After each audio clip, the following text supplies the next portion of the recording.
Assalamualaikum warahmatullahi wabarakatuh. Seluruh bangsa dan setanah air, jumpa lagi di channel Jagat Lupitu. Semoga dalam keadaan sehat, tak kurang satu apa. Rahmah barokah salam Allah curahkan untuk kita semuanya terkait dengan pernyataan Dr. Sugeng yang meluruskan mengenai dzurriyyah Rasulullah SAW. Mau tidak mau bersinggungan dengan Bani Pahlawi yang ada di Indonesia ini terkait dengan genetika pelurusan kenasaban Nabiullah Muhammad SAW ini dipandang perlu oleh Dr. Sugeng karena semua melibatkan unsur genetika yang ada di bumi Indonesia ini. Karena mau tidak mau, sebagai seorang muslim, karena ini sudah dibuka melalui tesis Kiai Haji Imaduddin Usman Al-Bantani, sehingga dipandang perlu untuk meluruskan mengenai kenasaban dzurriyyah Rasulullah SAW. Untuk jelasnya mari kita simak videonya sampai dengan akhir. Sekali lagi mohon maaf, NKRI Agama Nusantara kita. Assalamualaikum warahmatullahi wabarakatuh. Kita meluruskan yang tidak lurus itu ya. Sampai saya terlibat di sini itu kan dasarnya meluruskan yang tidak lurus itu. Jadi kenapa kita sampai ngurusin nasab Balawi itu sebenarnya bukan ngurusin nasab Balawi, tapi mensucikan nasabnya Kanjeng Nabi itu, Kanjeng Nabi ke bawah gitu ya. Bukan ngurusin nasabnya Balawi. Balawi itu kita luruskan ke arah kakeknya yang benar, bukan kakeknya yang nggak benar gitu loh ya, gitu. Jadi kita diberi, Allah tuh mencatat nasab kita di darah kita. Dulu kakek-kakek kita nggak bisa baca, sekarang bisa baca ya. Jadi kalau urusan kita yang di lab itu kan, kalau dibandingkan buku nasab itu kita memvalidasi catatannya benar atau enggak. Buku nasab itu tetap penting untuk informasi awal, tapi benar atau tidak itulah kan masalahnya kan di situ.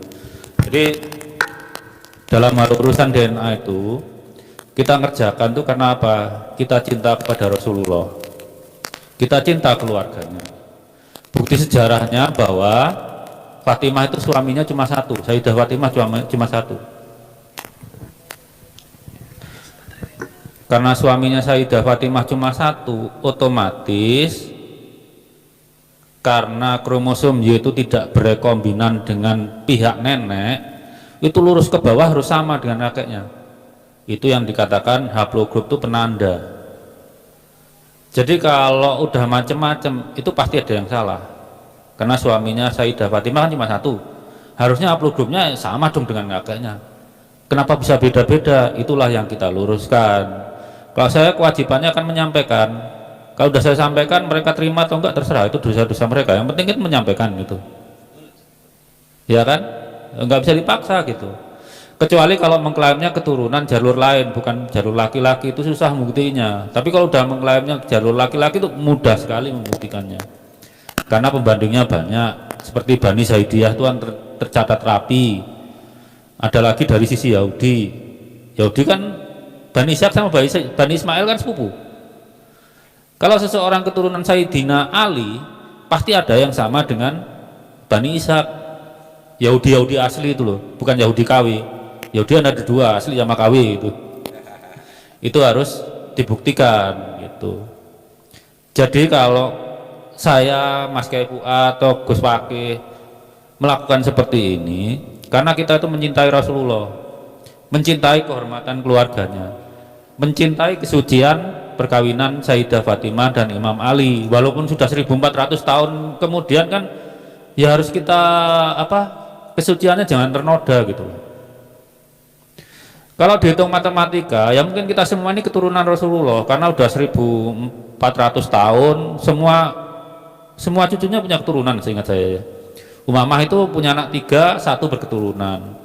Sayyidah Zainab punya keturunan juga. Terus Sayyidah Ummu Kulsum punya keturunan, apalagi Hasan dan Husain.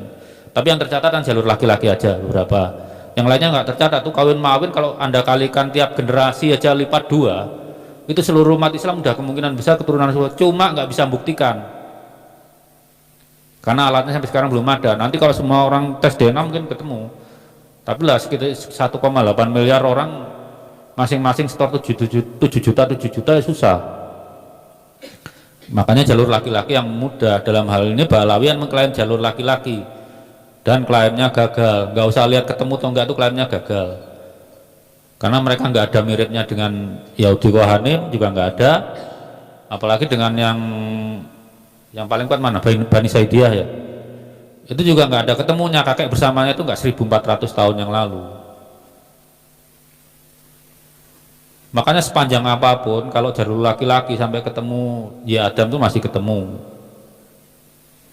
Buat yang jalur lain yang bukan jalur laki-laki, karena nggak bisa mengklaim sebagai cucu tapi kan bisa menjalankan kewajiban sebagai cucu, misalnya menjaga kesucian pernikahan Sayyidah Fatimah dengan Sayyidina Ali itu.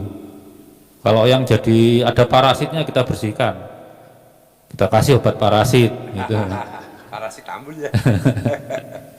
Ya gitu. Jadi itu Tuhan sudah menyediakan bahwa salah satu fungsi genetika itu menjaga kesucian perkawinan. Kalau misalnya nih jelek-jeleknya ya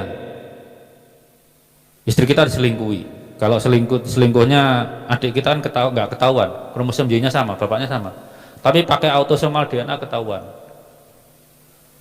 Bagaimana kalau 5.000 tahun yang lalu? Ya DNA itu, karena berubahnya itu kan bagian yang tidak berkombinasi dengan pihak ibu itu 57 juta bahasa. Sebanyak-banyaknya Anda berubah dengan bapak Anda itu paling banyak 9 titik. 9 bagi 57 juta berapa? Kecil sekali kan. Kita DNA kita dengan Y Adam itu masih 99,8% sama setelah hampir 300.000 tahun. Itu masih sama. Makanya buku nasab penting, tapi harus divalidasi dengan DNA. Kalau nggak valid ya udah terima aja. Kitab nasab penting tapi harus Divalidasi. Karena kalau catatan DNA itu nggak tiap generasi dicatat. Dan loncat satu. catatan nasab. Enggak, catatan DNA, catatan nasab DNA itu nggak misalnya bapak, anak, cucu, itu nggak tiap satu generasi dicatat. Kakek kadang bapaknya nggak ada yang berubah, baru berubah di cucunya. Tapi itu kan ada semua di catatan kita, di DNA kita ada.